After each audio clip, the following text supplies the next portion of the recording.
중형용 스포티지 하이브리드 모델입니다. 사진이나 영상을 통해서 봤을 때도 파격적인 디자인인 건 알고 있었는데 실제로 보니까 훨씬 더 강하게 다가오고 있고요. 다만 이제 영상이나 사진을 통해서 봤을 때보다 실물을 보니까 디자인의 이 완성도라는 측면에서 보면 기아 자동차가 상당 수준에 올라와 있다는 느낌을 제대로 받게 됩니다. 그릴이 폭 넓게 자리하고 있어서 실제보다 차가 좀 넓어 보이고 안정감이 있어 보이고요. 헤드램프는 LED로 준비가 되어 있고 DRL과 방향지시 등은 분리가 되어 있습니다. 아래쪽에 안개등도 LED로 마무리 잘 해주고 있고요. 범퍼 하단의 마무리는 스포티한 느낌보다는 조금 강인한 느낌, SUV의 좀 터프한 느낌들을 끌어내려고 노력을 한 것 같습니다. 아무튼 앞에서 봤을 때 정말 한참을 보고 서 있어야지 좀 적응이 되는 그런 디자인이기는 한데 나쁘진 않네요. 전면 디자인이 너무 파격적이다 보니까 측면으로 살짝 꺾어졌을 때는 이제 일상적으로 우리가 볼 수 있는, 주변에서 볼 수 있는 SUV다라는 느낌들 다가오고요. 앰비언트 라이트는 센터 터널 주변부하고요, 기어 노브, 그리고 조수석 크러쉬패드 중앙에 적용되어 있습니다. 도어 쪽엔 없네요. LED 타입 헤드램프는 DRL만 켜더라도 광량이 제법 있는 편이고요. 전조등을 켰을 때는 프로젝션 타입인데 초점이 상당히 좋습니다. 지금 바깥쪽에 비가 와서 반사가 조금 되기는 하는데 이 초점이 정확한 거는 확실하게 보여지고요. 보통 프로젝션 타입들은 이 모서리 부분이 약간 흐릿한데 스포티지 신형에서는 그런 부분도 처리를 기아 자동차가 굉장히 잘 해주고 있습니다. 상하향의 폭도 제법 있는 편에 속하죠. 그리고 하향등을 켰을 때 0레벨에서 3레벨까지 레벨링 조절이 가능한데요. 조사각 조절이 가능합니다. 지금 가장 밑으로 내려놓은 상태고요. 제 위로 올려보면 앞쪽에 차를 보시면 어느 정도까지 꺾이는지 보이실 수 있을 것 같아요. 다시 내려볼게요. 이게 가장 위로 올려 있는 상태고요. 제일 밑으로 내렸을 때는 이 정도입니다. 앞에 차가 보였다 안 보였다 할 정도가 되기 때문에 조사각 조절이 꽤 폭이 넓습니다. 아래쪽에 잔상 같은 것들도 크게 거슬리지 않고요. 운전석에서 보면 여기서부터 보이거든요. 지금 상향등까지 점등을 시켜 놓은 상태인데 상당히 밝습니다. 그 자연광보다는 백색광에 가깝고요. 굉장히 또렷하게 초점이 잘 맞는 장점이 있습니다. 수염이나 더듬이 같다라고 말씀하시는 분들도 계신데 저는 개인적으로 저 DRL의 모습을 보면 이 신경계가 뻗어나가는 그런 느낌들이 전달이 되는 것 같습니다. DRL과 방향지시 등은 분리가 되어 있고요. 헤드램프는 LED인데 지금 프로젝션으로 마무리가 되어 있고 위아래가 구분이 되어 있습니다. 그리고 쭉 당겨서 보면 상향등, 하향등 모두 점등시켜 놓은 상태고요. 비상등까지 켰을 때고 아웃사이드 미러 커버에도 비상등 있지 않았습니다. 그리고 안개등도 LED로 꼼꼼히 챙겨뒀네요. 최근에 나온 기아 자동차의 LED 헤드램프는 광량이 상당합니다. 야간 시야 깨끗하죠. 테일램프와 방향지시등 모두 LED로 센스있게 갖춰졌습니다. 다만 후진등도 LED를 사용을 했는데 번호판 보조등은 일반 벌브를 썼네요. 스마트 스트림 터보 하이브리드입니다. 1.6 터보 하이브리드고요. 배기량은 1598cc고 엔진 출력은 180마력에 토크는 27.0kg/S입니다. 모터 출력은 44.2kWh에 264Nm고요. 6단 자동 기어랑 매칭으로 이루고 있죠.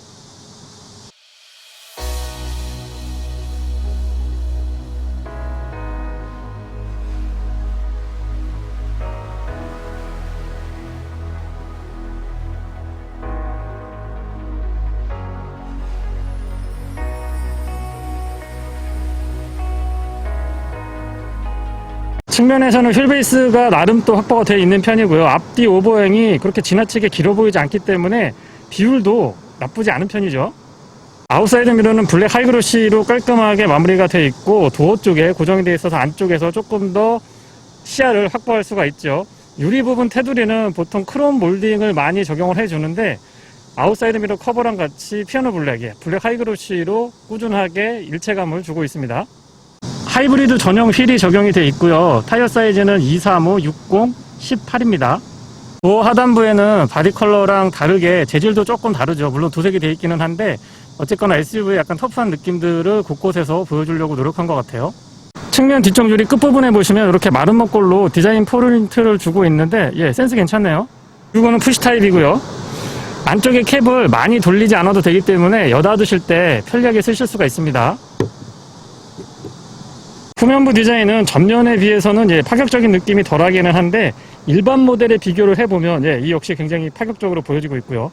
한 가지 장점은 엠블럼이 바뀌어서 사뭇 다른 이미지, 완전히 신차라는 느낌, 완전히 새로운 브랜드라는 느낌들 잘 가져가고 있고, 보통은 SUV들이 여기에 와이퍼, 리어 와이퍼가 고정이 되는데 센스 있게 이 스포일러 안쪽에, 저 안쪽으로 안 보이게 잘 위치를 해뒀습니다. 그래서 디자인적으로 봤을 때의 완성도, 그리고 약간의 차량의 고급감도 끌어올리는데 그 역할을 단단히 하고 있는 것 같습니다. 가운데로 이렇게 연결되어 있기 때문에 실제보다 차가 좀 더 넓어 보이고 안정감 있어 보이는 느낌 잘 표현을 해줬고요. 기아 자동차는 하이브리드를 이렇게 표현을 해주고 있죠. 테일램프의 디테일도 보시면 이 끝에서도 패턴 독특하게 들어가 있는데 디자인 포인트로 나쁘지 않은 것 같습니다. 디퓨저의 디자인도 앞쪽 범퍼 하단하고 같이 가져가고 있는데 깔끔한 것 같아요. 좀 강인한 느낌 표현을 해주고 있고요. 머플러는 조수석 뒤쪽으로 이렇게 싱글 타입이고 바닥을 향해서 보고 있습니다. 테일게이트는 전동이고요. 동작을 시켜보면 부드럽게 작동을 하고 속도도 나쁘지 않습니다. 뒤쪽에 공간은 뭐 워낙 기아 자동차가 잘 해주고 있는 부분이라서 칭찬을 아끼지 않고 싶습니다. 그리고 여기 레버를 잡아당기시면은 시트 폴딩을 할 수 있는데요. 일단 운전석하고 조수석 뒤에 제가 각도를 조수석 뒤는 끝까지 세워놓은 상태고 운전석 뒤쪽은 끝까지 눕혀놓은 상태입니다. 이 정도고요. 뒤에서 봤을 때요. 그리고 센스 있게 여기 LED로 실내등 갖춰놨고 12V 파워 아울렛 있지 않았습니다. 레버 잡아당기시면 한 번에 저렇게 딱 넘어가고요. 이쪽에서도 레버 잡아당기시면 이렇게 넘어갑니다. 조금 앞쪽을 정리를 해서 제가 전체 공간 다시 보여드려 볼게요. 등받이 폴딩을 했을 때의 측면에서 보면 이 정도인데요. 완전히 평평하진 않지만 앞쪽에 각도가 그렇게 높지 않기 때문에 차박이나 솔캠 같은 거 하시는 분들한테 굉장히 좋은 공간 활용이 될 것 같습니다. 2열 등받이를 완전히 정리했을 때의 공간입니다. 높이도 나쁘지 않고요. 안쪽의 공간, 위쪽 공간도 여유가 있는 편이고 뒤쪽에서부터의 길이도 어느 정도 확보가 되기 때문에 공간 활용도는 굉장히 좋은 점수 주고 싶고요. 전동 테일게이트는 위쪽에 여기 손잡이도 있지 않았습니다. 위쪽에서 버튼으로 눌러주시면 됩니다.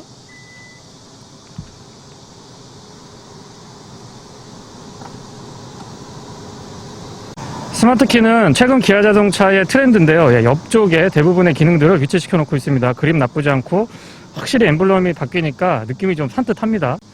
락 원락 기본적으로 가능하고 원격으로 시동도 가능합니다. 시동이 걸린 상태고 하이브리드 모델이라서 초기 시동에 아무 소리가 들리지 않죠. EV가 먼저 발동을 하기 때문에 그렇습니다. 그리고 앞뒤로 차량을 움직여 볼 수 있는데 한번 움직여 볼까요? 차륜 정렬을 제가 일부러 틀어놨는데 뒤로 한번 움직여 볼게요. 누르면 차륜 정렬을 하고 차가 뒤로 움직이죠. 물론 옵션을 많이 선택해야 돼서 약간 부담이 되기는 하는데 어쨌거나 굉장히 유용하게 사용할 수 있습니다. 조금 앞으로 가게 해볼게요. 이쪽으로 누르면 천천히 이동하죠. 네. 그리고 좀 전에 후진할 때 보니까 뒤에 후진등이 LED네요, 가운데. 여기 여기요. LED를 잘 챙겨줬습니다. 도어 손잡이의 스마트키 버튼은 앞쪽에만 이렇게 음각 처리되어 있습니다. 도어 두께도 넉넉한 편에 속하고요. 내장이 네이비의 그레이로 알고 있는데 생각보다 굉장히 좀 산뜻한 것 같습니다. 그레이 컬러라고는 하지만 실제로 보면은 밝은 베이지 톤이라고 전달을 좀 드려보고 싶고요. 안에 공간 넓적하고 헤드레스트가 굉장히 독특하게 생긴 게 눈에 가장 먼저 들어오는 것 같습니다. 요런데 재질도 여긴 가죽이고 요런 데는 이제 스웨이드 처리를 해줬는데 요 윗부분에도요. 그래서 딱 보면은 앞좌석 시트만 봤을 때는 꽤나 고급스러운 느낌들도 잘 표현을 해주는 것 같아요. 도어 쪽부터 살펴보면은 도어 캐치도 요 디자인 좀 보세요. 디자인만큼은 기아 자동차 제가 인정해주고 싶습니다. 독창적이면서도 눈에 잘 들어온다고 그럴까요? 보통 거부감이 좀 들기 마련인데 그렇지는 않습니다. 시트는 2개까지 메모리 가능하고요. 윈도우 컨트롤은 앞뒤 모두 오토 타입을 챙겨놓습니다. 별도로 이렇게 막 연결시키지 않고 살짝 이렇게 높여서 구분만 줬기 때문에 좀 개방감이 뛰어나다고 그럴까요? 요런데 네이비로 포인트를 줘서 오염 같은 데서도 그나마 밝은 색깔보다는 훨씬 나은 것 같습니다. 맵포켓은 조금 더 컸으면 좋겠어요. 여기 조금 더 커서 페트병 같은 거 넣었다 뺐다 할 때 이렇게 썩 편하게, 그러니까 널쩍하게 확보된 거나 각도 같은 것들이 편하진 않았던 것 같아요. 옵션으로 크렐 사운드 시스템 갖추고 있고요. 플레이트는 알루미늄으로 살짝 덧대져 있고 시트가 생각보다 굉장히 편안했습니다. 그리고 시트 포지션이 아무래도 현대 자동차 투싼하고 비교를 좀 할 수밖에 없는데 체감상 약간 더 포지션이 높다라는 느낌을 받았습니다. 측면에 이렇게 때가 많이 탈 만한 부분들에는 어두운 컬러로 적당히 대응을 해주고 있어서 그나마 밝은 차량을 유지하면서 부담감이 조금 덜하지 않을까 생각이 들고요. 발 공간을 보시면 페달은 오르간 타입으로 잘 갖춰져 있고요. 고무랑 금속이 혼합되어 있어서 스포티한 맛도 제법 살아납니다. 틸팅 앤 텔레스코픽은 수동 레버 타입이고요. 운전석 왼쪽 무릎 위쪽에 보시면 이렇게 정돈이 되어 있는데 전자식 파킹 브레이크하고 조사각 조절, 뒤쪽에 테일게이트 조작하실 수가 있습니다. 하이브리드 모델이라서 가솔린하고 디젤에서는 보이지 않던 배터리 리셋 버튼이 가장 눈에 들어오죠. 파노라믹 커브드 디스플레이라고 해서 12.3인치 디스플레이 두 개를 이렇게 겹쳐놨는데 키 온을 하지 않아도 이 존재감이 상당합니다. 보통 이 정도 차량에서는 이런 거 잘 시도 안 하는데 기아자동차가 굉장히 좀 파격적으로 그리고 적극적으로 시도를 잘 한 것 같습니다. 썬루프도 보여드려 볼까요? 썬루프는 파노라마 타입인데 개방감이 상당하죠. 유리 부분의 공간이 넓기 때문에 요거는 좀 추천을 드리겠습니다. 실내 분위기가 완전히 달라요. 시동 위치도 지금 보시는 것처럼 기어노브 앞쪽에 위치를 해놨고요. 카드를 넣어주세요. 네, 초기 시동 시에는 EV 모드가 먼저 활동을 하기 때문에 아무 소리도 들리지 않습니다. 디스플레이는 이제 좀 전에 설명드렸던 것처럼 전자식으로 파노라믹 커브드 디스플레이인데 12.3인치고요. 안쪽에 기본적인 메뉴는 원래 기아자동차가 좀 편리하게 잘 꾸며놨었죠. 그래서 사용하시는데 불편함은 없을 것 같고요. 하이브리드 모드가 추가된 게 내연기관, 그러니까 디젤이랑 가솔린 모델하고 차이라고 말씀을 드릴 수 있을 것 같습니다. 후측방 모니터링도 이렇게 되네요. 일단 옵션에 있어서는 전혀 부족함이 없고 조금 서운하실 수가 있는데 저는 괜찮습니다. 저는 괜찮은데 HUD가 빠져있죠. HUD는 없습니다. 스티어링은 3스포크 타입인데 가운데가 원형인 것 같으면서도 아니게 이렇게 딱 그 네모랑 원을 중첩시켜 놓은 그런 느낌이 드는데 마무리를 잘 해줘서 깔끔하고요. 역시 신규 엠블럼의 한몫, 새로운 느낌? 뭔가 좀 세련된 느낌을 주는데 한몫 단단히 하고 있는 것 같습니다. 왼쪽에는 인포테인먼트에 관련된 기능, 그리고 뒤쪽에 패드 시프트도 있지 않았네요. 오른쪽에는 스마트 크루즈 컨트롤에 관련된 기능들 깔끔하게 정돈이 되어 있고요. 디스플레이가 이렇게 연결되어 있으니까 일체감이 좋고 훨씬 더 큰 거, 이 전체가 마치 정말 디스플레이로 다 쓰이는 것 같이 사실 여기서 끊기거든요. 근데 전체가 디스플레이로 쓰이는 것 같은 느낌을 전달을 해주고요. 기본 메뉴는 내연기관하고 같고 요 하이브리드, 요 메뉴가 다릅니다. 에너지 흐름도 평균 연비 이런 거 보실 수가 있고요. 배터리에서 모터, 엔진 어떻게 움직이고 있는지를 보여줍니다. 지금 제가 시동 건 지가 얼마 안 돼서 리셋됐기 때문에 연비랑 전기 모터 사용량은 지금 안 나오고 있고요. 이거 누르면 이렇게 하이브리드 연비라고 해서 연비가 어느 정도인지 전기 모터 사용량은 어느 정도인지 이렇게 그래프로 깔끔하게 보여줍니다. 그리고 후진했을 때의 카메라도 나쁘지 않고요. 가이드라인 같은 것들은 양쪽에서 지금 같이 연동이 되잖아요. 그래서 운전이 조금 서투르신 분들한테도 도움이 많이 되고 어렵지 않게 사용하실 수가 있습니다. 금방 적응해요, 요거는. 그리고 내비게이션, 워낙 내비게이션 인터페이스도 좋고 사용하기에 불편함이 없죠. 가운데 비상등 스위치는 삼각형으로 준비가 되어 있고 요게 이제 기아자동차 차량들에서 최근에 많이 보이는데 하나의 패널에서 두 개의 기능을 쓸 수가 있습니다. 지금 현재는 공조장치로 사용을 하고 있고요. 여기에서 요걸 딱 누르면 인포테인먼트 컨트롤로 바뀝니다. 다시 공조장치 인포테인먼트. 요게 장단이 있기는 한데 저는 성격이 좀 급한 편이라 바로바로 좀 눌러서 바꿔야 되는데 예를 들면 이 상태에서 공조로 들어가려면 한번 눌러서 바꾼 다음에 이걸 움직여야 되거든요. 이런 거는 개인의 어떤 선호도에 따라서 조금 다른 반응을 보일 수도 있습니다. 하지만 참신성에 있어서는 저는 인정을 해주고 싶네요. 그리고 양쪽에 볼륨 컨트롤이라든가 튠 기능은 다이얼로 챙겨뒀고요. 아래쪽에는 커버링이 가능하고 NFC 기능을 포함하고 있는 스마트폰 무선 충전되고요. USB A 타입으로 입력 단자, 그리고 C타입으로 A타입 입력, C타입 충전 이렇게 돼 있고 12V 파워 아울렛은 깔끔하게 커버링 돼 있습니다.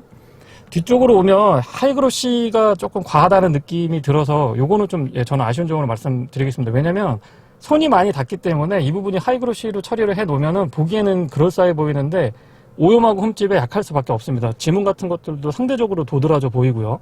열선하고 통풍은 운전석 조수 옵션이긴 한데 각각 3단으로 조절이 됩니다. 스티어링에 열선도 있지 않았네요. 여기 지금 카메라로 촬영할 때도 반사가 돼서 조금 그렇기는 한데 기어 변속은 다이얼 방식입니다. 아래에서 뒤로 한 번에 넘어갈 수 있기 때문에 편리하게 쓰실 수가 있고요. P 버튼은 가운데 눌러주시면 됩니다. 간접 조명이 또 센스 있게 잘 갖춰졌어요. 낮에도 보이죠?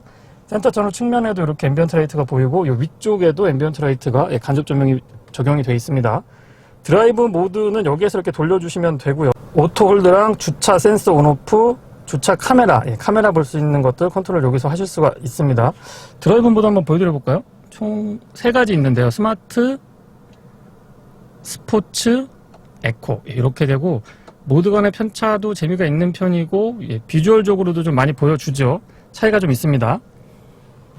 이쪽에 수납 공간은 지금 오픈이 되어 있는 상태고요. 컵홀더는 사용하실 때 딱 버튼을 누르시면 이렇게 나왔다가 평상시에 이제 컵홀더 역할을 안 하고 그냥 공간으로 다 쓰실 때에는 이렇게 접어두시면 이 공간 전체를 넓게 사용할 수 있어서 이런 부분은 굉장히 좀 실용성이 높은 것 같아요. 이 네이비 컬러가 은근히 좀 센스가 있는데요. 가만 보니까. 그리고 측면은 다시 보니까 네이비가 아니고 여기는 블랙이고 여기는 그레이고 이쪽은 그레이고 여기는 이제 네이비 포인트를 줬습니다. 안쪽에 공간 여유 있는 편이고요. 조명 같은 거 추가했으면 좋을 것 같은데 그런 점은 조금 아쉽습니다. 조수석 수납 공간은 굉장히 넓고요. 안쪽에 이 카펫 같은 걸로 마무리하진 않았지만은 이 재질감이 그 딱딱한 플라스틱이 아니고 약간 소프트한 느낌이라서 오염하고 흠집 같은 거에 조금 강하지 않을까 싶습니다. 요거 재질이 괜찮은 것 같아요. 선바이저는 조명하고 이 선바이저 커버, 거울 커버가 연동되지 않습니다. 이렇게 따로 분리되어 있는 형태고요. LED는 아니네요. 메인 맵 등은 터치 타입이고 여기는 LED입니다. 여기는 LED고 빌트인 캠 포함이 되어 있는 차량이고요.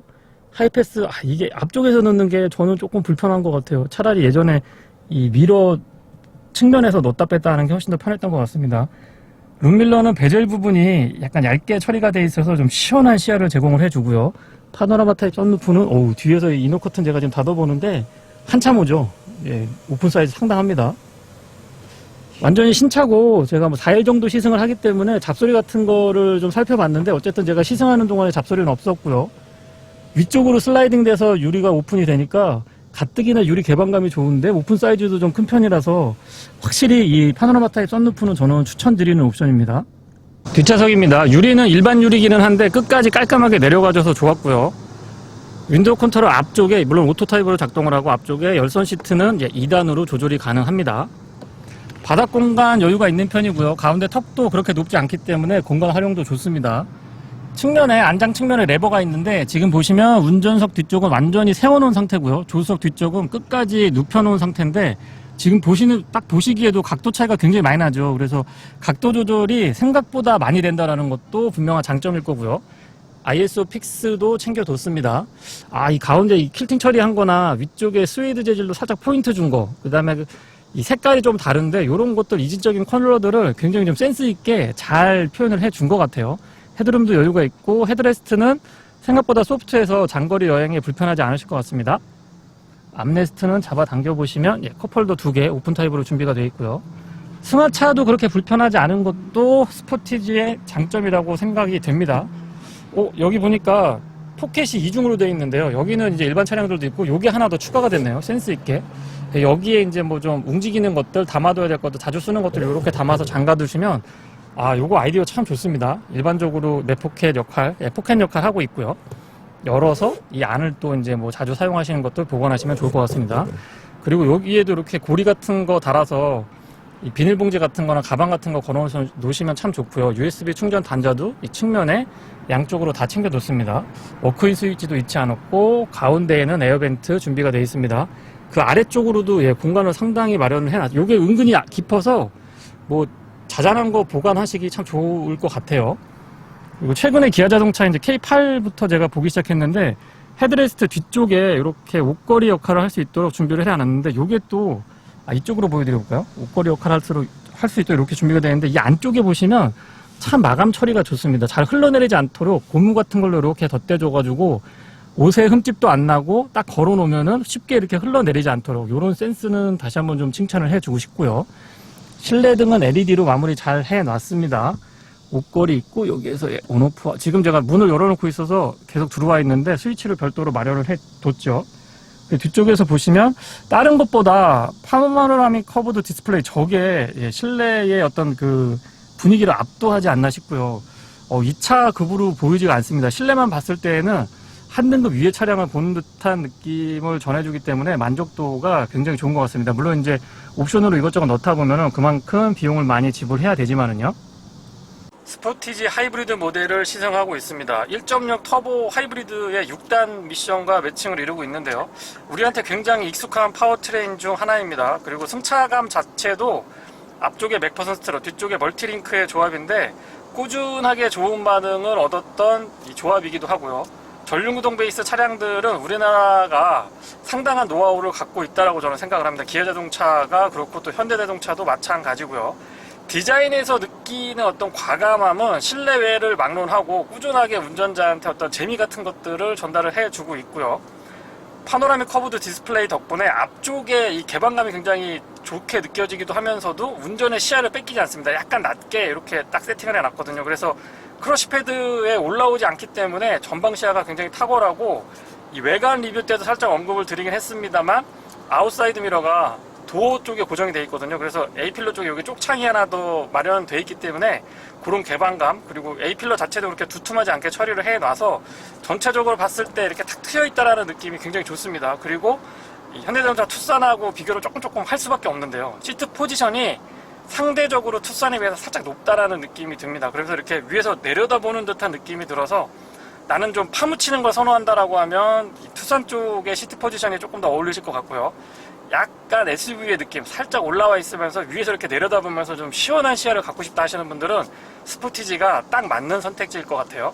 엔진 출력만 놓고 보면 180마력의 토크가 27.0kg/m 정도 되는데 준수하다라고 생각을 합니다. 이 차의 공차 중량이 아마 1600kg, 1700kg가 조금 안 될 걸로 제가 알고 있는데 그 정도의 무게를 움직이는데 거기다가 모터 출력이 조금 더 도와주고 있잖아요. 그래서 힘에 있어서는 자동차 전용 도로에서 주행을 해봐도, 뭐 지금 제가 88도로를 타고 있기는 한데 고속도로에서 주행을 해봐도 그렇게 부족하다라는 느낌은 받지 못했습니다. 바깥쪽 미러 디자인이 이렇게 딱 꺾입니다. 안쪽은 동그랗고 뒤쪽은 이렇게 딱 꺾이기 때문에 직선과 곡선이 공존하고 있어서 특이하고요. 여기도 이 블라인드 스팟에 워닝을 주고 방향지 시승을 켜게 되면 이 화면에도 이렇게 나옵니다. 그래서 양쪽에서 체크를 해주니까 이 사각지대의 위험성은 굉장히 낮은 편에 속한다고 말씀을 드리고 싶고요. 안전운전에 상당히 도움을 많이 받고 있습니다. 바깥쪽 미러도 시야 괜찮은데요. 스마트 크루즈 컨트롤은 가감속도 굉장히 유연한 편에 속하고요. 앞차와의 거리 조절은 총 4단계로 지원을 해주고 있습니다. 속도를 세팅을 해놓으면 그 속도에 맞게 움직이고 앞의 교통 상황에 따라서 가감속을 적절히 조절을 해주니까 안전운전에도 도움을 많이 받고, 이 장거리 주행을 하실 때, 특히 이제 고속도로 같은 데 주행을 하실 때 정말 편안하게 이동을 하실 수가 있습니다. 조향보조 장치랑 연동이 되어 있기 때문에 스티어링을 잠깐 놓고 이 휴식 같은 거, 손목 이렇게 풀어주시고 손 풀어주실 수 있기 때문에 그런 데서도 좀 여유를 가질 수가 있고요. 차선 가운데로, 그러니까 왼쪽 오른쪽에 치우치지 않고 가운데로 꾸준하게 유지를 해주고, 커브가 나타나더라도 한쪽으로 이렇게 기운다는 느낌은 들고 있지 않고요. 앞뒤 모두 이중접합 차음 유리가 아닌데도 불구하고 제 생각에는 바닥 쪽에서 들리는 이 소음에 굉장히 대책을 잘 해주지 않았나 싶습니다. 상대적으로 좀 풍절음이 조금 거슬리기는 하는데 한 110에서 120 정도 넘어가기 시작하면은 그런단 말씀이고요. 일반적인 이런 뭐 도심에 있는 자동차 전용도로 정도 주행을 하면 굉장히 조용한 걸 느끼실 수가 있습니다. 그리고 EV 모드는 거의 시속 100km 조금 넘어서기까지도 개입을 해주고 적극적으로 EV 모드로만 차량을 달려주니까 그런 부분에서 소음 진동에서도 조금 도움을 받고 있는 것 같고, 연비 측면에서도 상당 부분 도움을 받고 있는 것 같습니다. 프레스티지가 가장 이 기본 모델인데요. 3,100만원부터 출발을 해서 시그니처까지 올라오면은 3,500만원, 거기에 이제 옵션 조금만 더 하시면은 4,000만원 넘어서거든요. 지금 시승 차량은 4,000만원 넘어서고 있는 차량인데, 제 생각에는 그래비티나 노블레스 정도에서 본인이 정말 선호하는 옵션, 예를 들면 저 같은 경우는 파노라마 선루프 되게 선호하거든요.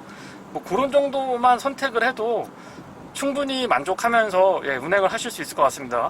이 파노라믹 커브드 디스플레이라든가 이 블라인드 스팟 체크해주는 이런 이 기능들은 글쎄요, 저는 꼭 있어야 된다고 생각을 하고 있질 않거든요. 그래서 저 같으면은 프레스티지보다는 노블레스나 그래비티 정도의 썬루프, 파노라마 타입 썬루프 정도 추가해서 차량을 출고할 것 같습니다.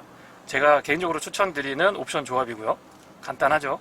시속 100km는 스포츠 모드에서 6단으로 고정을 했을 때 약 1650, 1700rpm에서 구현을 해주고 있고요. 이 정도면은 네, 뭐 1.6 터보 하이브리드 시스템에서는 그렇게 높은 RPM에서 규준 속도가 구현되는 건 아니다라고 봅니다. 그러니까 평균 연비가 16km 이상 나오겠죠. 사운드 시스템은 옵션이긴 한데 크렐입니다. 잠깐 한번 들어보면은요.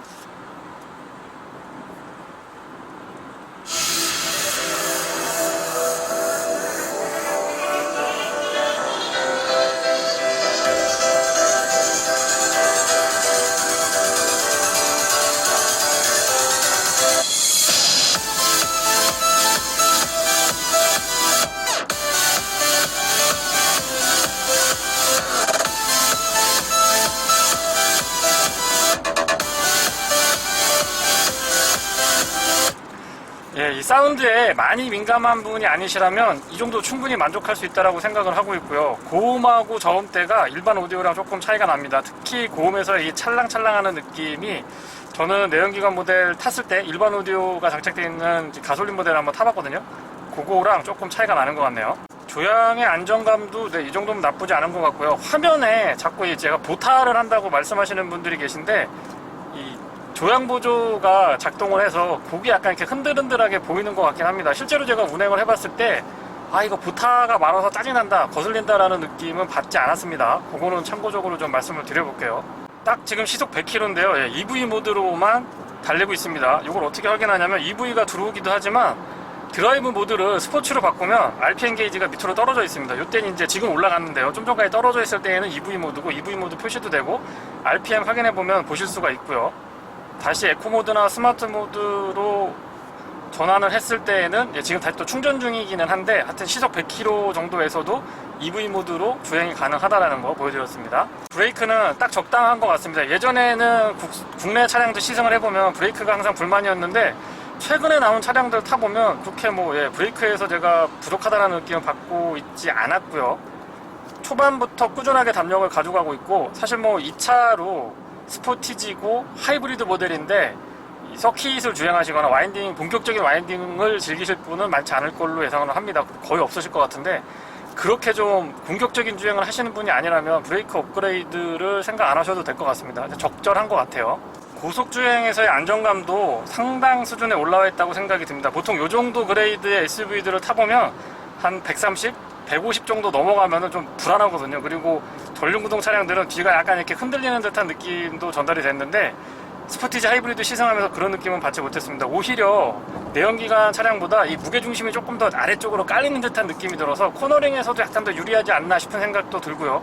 고속도로에서 이 고속주행을 했을 때, 고속 크루징을 했을 때의 안정감도 만족스러운 편이었어요. 상대적으로 이 노면에서 들려오는 소음에 비해서 측면에서 전달되는 이 풍절음이나 공명음 같은 것들이 조금 더 도드라지긴 합니다. 물론 둘 다 기준을 보면 그렇게 기준에서 벗어날 정도로 시끄러운 차량은 아니지만은 노면에서 올라오는 타이어 마찰음이나 이런 것들을 워낙 잘 대응을 해주고 있다 보니까 상대적으로 풍절음이나 이 공명음 같은 것들이 조금 도드라지긴 하네요.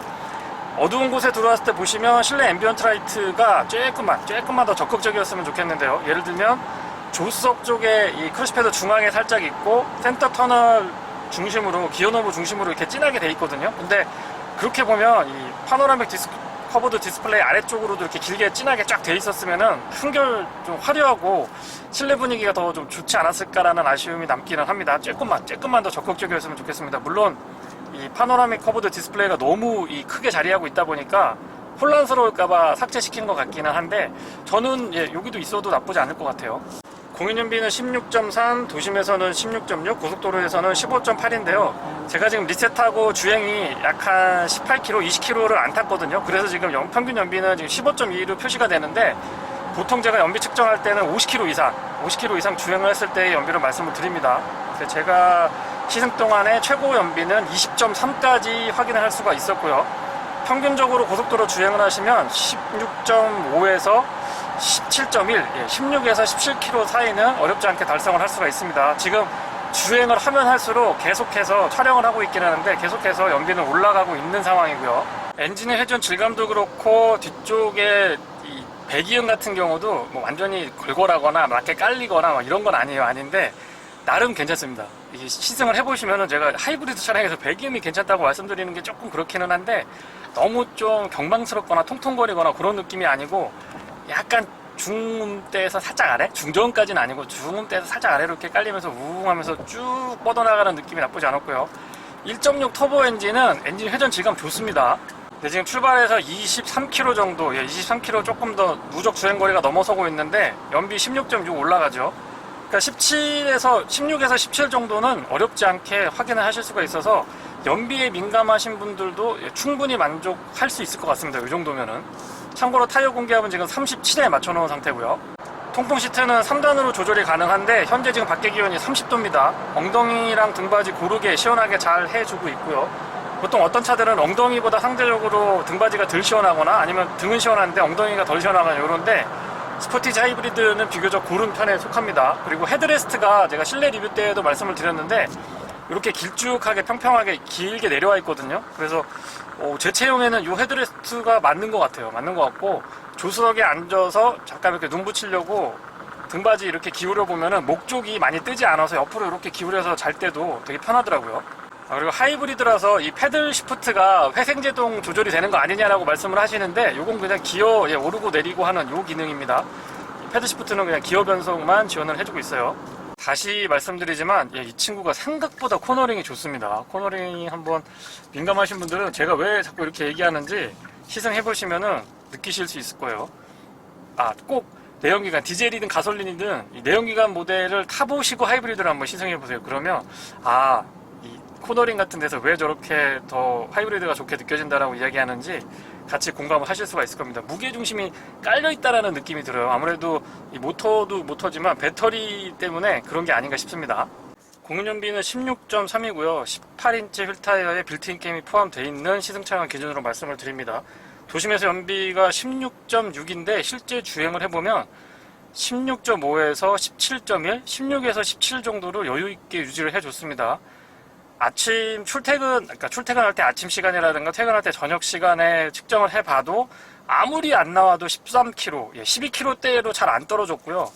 평균적으로는 15에서 16 정도는 어렵지 않게 유지를 할 수 있었기 때문에 연비에 민감하시는 분들한테 연비에 민감한데 내가 SUV를 타야 되겠다 그러면 스포티지 하이브리드 정말 괜찮은 대안이라고 생각을 하고요. 추천을 드리고 싶습니다. EV 모드도 상당히 적극적으로 개입을 해주기 때문에 물론 이제 PHEV처럼 EV 모드만 지정을 해서 내가 출퇴근 때는 전기만 쓰겠다. 요거는 안 되지만 대부분의 구간에서 아마 전기가 적극적으로 계속 개입을 해주기 때문에 친환경적으로 그리고 이 연료비를 절감하면서 충분히 메리트 있게 타실 수가 있을 것 같습니다. 가속 페달은 EV 모드에서 내연기관 전환될 때도 그렇게 어색하지 않았고요. EV 모드에서는 이렇게 슝슝 나가는 그런 느낌. 최근에 이제 전기차가 워낙 많이 나와 있다 보니까 우리한테 익숙한 느낌들 전달을 해주고 있고요.